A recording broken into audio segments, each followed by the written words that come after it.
اعوذ باللہ من الشیطان الرجیم، بسم اللہ الرحمن الرحیم۔ معزز ناظرین سامعین، السلام علیکم۔ آج میں آپ کے سامنے ایک مشہور و معروف قصہ جو کہ کرسچین بھی بیان کرتے ہیں، مسلمان بھی اسے بیان کرتے ہیں، وہ آپ کے سامنے میں رکھوں گا اور اس پر تھوڑی سی بحث کروں گا۔ وہ قصہ کون سا ہے؟ وہ ہے شیطان اور سانپ کا قصہ۔ قصہ یوں ہے، کہتے ہیں کہ جب حضرت آدم علیہ السلام اور اماں حوا کو جنت میں بھیج دیا گیا تو شیطان جنت کے باہر تھا، وہ جنت میں تھے، کیونکہ وہ آدم علیہ السلام اور اماں حوا کو ورگلانا چاہتا تھا اور اس سے دشمنی کرنا چاہتا تھا، لیکن اس کا داؤ نہیں چل رہا تھا کہ وہ کیسے ان تک پہنچے۔ تو اس نے ایک ترکیب سوچی۔ کیا ترکیب؟ کہ اس نے سانپ کی منت سماجت کی اور اسے کہا کہ تم ایسے کرو کہ مجھے اپنے منہ میں بٹھا لو، میں تمہارے منہ میں بیٹھ جاتا ہوں اور اس طرح تم جنت میں داخل ہو جاؤ گے اور میں وہ جنت میں پہنچ جاؤں گا اور میں آدم کو ملاقات کر سکوں گا، اس سے مل سکوں گا اور اس کو ورگلا سکوں گا۔ سانپ مان گیا، اس نے اسی طرح کیا، شیطان کو منہ میں بٹھا لیا اور جنت میں داخل ہو گیا۔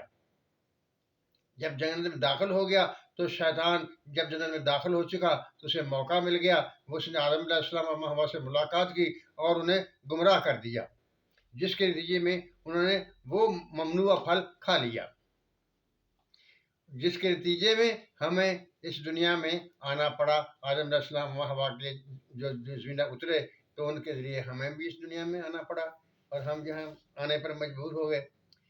اب دیکھیے بات یہ ہے، کیا شیطان یہ سمجھتا تھا جب میں سانپ کے منہ میں بیٹھوں گا تو میں اللہ کو نظر نہیں آؤں گا؟ اور سانپ بھی سمجھتا تھا کہ جب میں اس کو اپنے منہ میں لے لوں گا تو مجھے اللہ کو نظر نہیں آئے گا۔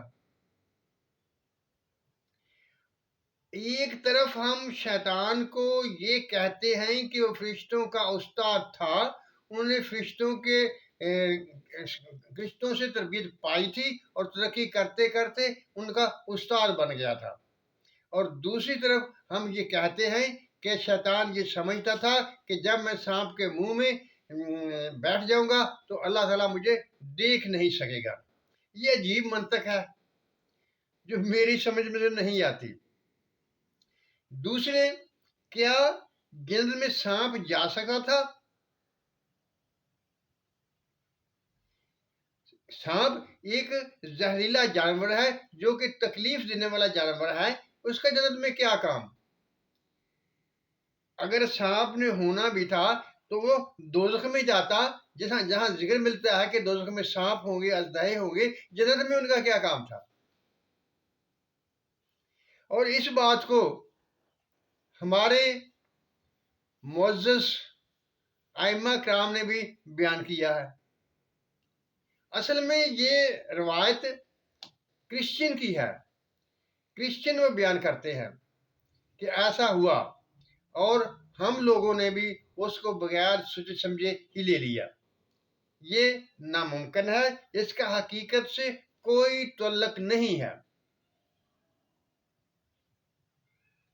کیا آدم علیہ السلام اور اماں حوا کو ورگلانے کے لیے شیطان کا جنت میں جانا ضروری تھا؟ اس بات کی قرآن تصدیق کرتا ہے کہ شیطان نے آدم علیہ السلام اور اماں کو ورگلا دیا، کیونکہ قرآن کہتا ہے فَأَزَلَّهُمُ الشَّيْطَانُ، ان دونوں کو شیطان نے گمراہ کر دیا۔ لیکن کیا کس طرح؟ اگر تو ہم کرسچن کی روایت کو مان لیتے ہیں تو ہمیں یہ بھی ماننا پڑے گا کہ خدا تعالیٰ کو بھی کچھ چیزوں کا علم نہیں ہوتا، خدا تعالیٰ سے بھی چھپا جا سکتا ہے، جو کہ حقیقت سے برخلاف ہے۔ خدا سے چھپا نہیں جا سکتا، خدا تعالیٰ سے کوئی چیز بھی چھپی ہوئی نہیں ہے۔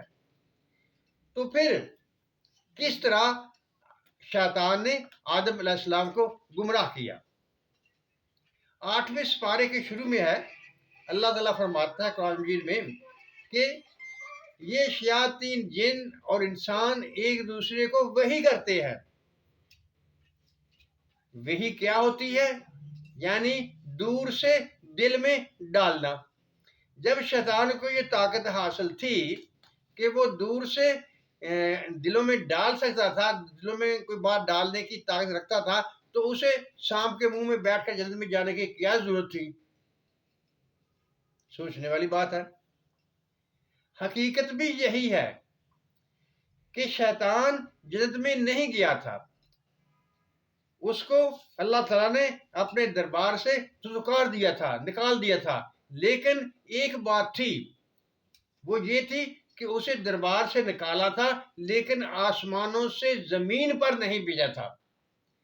آسمانوں سے زمین پر اسے اس وقت بھیجا جب اس نے اپنا کام مکمل کر لیا اور آدم علیہ السلام اور اما حوا سے وہ غلطی وہ صحو کروا دیا، یعنی وہ ممنوع پھل انہوں نے کھا لیا. تو پھر آدم علیہ السلام، اما حوا اور شیطان سب کو اللہ تعالیٰ کا فَاهْبِطُوا مِنْهَا جَمِيعًا کہ اب تم سارے یہاں سے اتر جاؤ. بات یہ ہے، ہم سب کو یہ غور کرنا چاہیے کہ بنی اسرائیل کی جو روایات ہیں ان کو بغیر سوچے سمجھے، ان پر تنقیدی نگاہ ڈالے بغیر ان کو بیان نہیں کرنا چاہیے، تاکہ ہمارے نظریاتی اسلامی نظریات جو ہیں ان میں کسی قسم کا کوئی فرق نہ آئے. اگر ایک آدمی کوئی ایسا چیز بنی اسرائیل کی روایت میں سے لے لیتا ہے جس کا اسلام سے کوئی تعلق نہیں، وہ اسے بیان کر دیتا ہے، تو اس کے نتیجے میں بہت سے سوالات پیدا ہو جاتے ہیں اور جن سے لوگوں کے دلوں میں شکوک و شبہات پیدا ہو جاتے ہیں. جیسا کہ اس قصے میں شیطان کا سانپ کے منہ میں چھپ کر جنت میں جانا ہے، یعنی اللہ تعالیٰ سے چھپنے کی بھی کوئی جگہ باقی ہیں جہاں اللہ تعالیٰ سے چھپا جا سکتا ہے. کیا آپ کا ایمان یہی کہتا ہے کہ اللہ تعالیٰ سے چھپا جا سکتا ہے؟ نہیں، ایسا نہیں ہے. اللہ تعالیٰ سے کوئی چیز بھی چھپی ہوئی نہیں ہے. سامعین، یہ چھوٹی سی بات تھی، ایک چھوٹا سا قصہ تھا جو میں نے آپ کے سامنے بیان کر دیا اور تھوڑی سی اس کا جو ہے علمی بحث بھی کر ڈالی. بات یہ ہے، ہم میں یہ اکثر غلطیاں پائی جاتی ہیں کہ ہم ضعیف روایات کو لے لیتے ہیں، ان پر تنقید نہیں کرتے، بلکہ ویسے ہی ویسے انہیں لے لیتے ہیں جو بعد میں ہمارے لیے مسائل کھڑی کر دیتے ہیں. اس کے علاوہ ایک اور بات جو آئندہ ویڈیو میں بیان کروں گا کہ وہ درخت جو تھا وہ کیا تھا. بنی اسرائیل والے اس درخت کے بارے میں کچھ اور کہتے ہیں، ہماری روایات میں کچھ اور چیزیں ہیں، اور ان میں بھی ان کی وجہ سے بھی کچھ اختلافات پایا جاتا ہے. انشاءاللہ تعالیٰ اگلے ویڈیو میں میں اس کے بارے میں کچھ باتیں بیان کروں گا، آپ کے سامنے رکھوں گا اور کوشش کروں گا کہ اس کو بھی کلیئر کر سکوں. والسلام. اللہ تعالیٰ آپ سب کا حامی و ناصر ہو.